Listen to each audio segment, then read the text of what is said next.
ငယ်စိတ်ရှိပါတယ်လူညံ့ပါပဲတိမ်ငယ်လူကညံ့သွားပြီသားအောင်ပြီးတော့တိမ်ငယ်စရာတွေကလည်းလူတွေမှာမျိုးမျိုးရှိပါတယ်အဖေမရှိရင်လည်းတိမ်ငယ်တယ်အမေမရှိရင်လည်း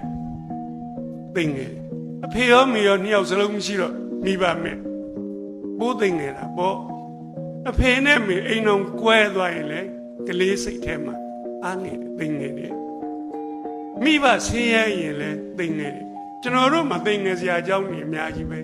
အဲ့ဒီတိမ်ငယ်စရာအကြောင်းတစ်ခုခုကြောင့်တိမ်ငယ်နေကျွန်တော်တို့နာပြီတချို့များမဆင်းရဲတော့မဆင်းရဲပါဘူးနှစ်ထပ်အိမ်နဲ့ဒါပေမဲ့လို့ဘေးကတိုက်ကြီးနှစ်ခုရဲ့ကြားထဲရောက်နေတော့အဲ့ဘေးကတိုက်နှစ်ခုမော့ကြည့်ပြီးဒီကောင်နှစ်ထပ်အိမ်နဲ့တိမ်ငယ်နေတဲ့ကောင်လည်းရှိသေးတယ်အဲ့တော့တိမ်ငယ်ပြီဆိုရင်လူကပျော့ညံ့သွားတယ်အယိုးပြော့ယောဂရတယ်လို့ပဲခွေခောက်သွားတယ်တိမ်ငယ်ချင်းနဲ့အတူတူလွမ်းတယ်လို့ဆွေးတယ်လို့ဝမ်းနေတယ်လို့စိတ်ကပျော့သွားတဲ့အတွက်လူပါပျော့ညံ့သွားပါလေ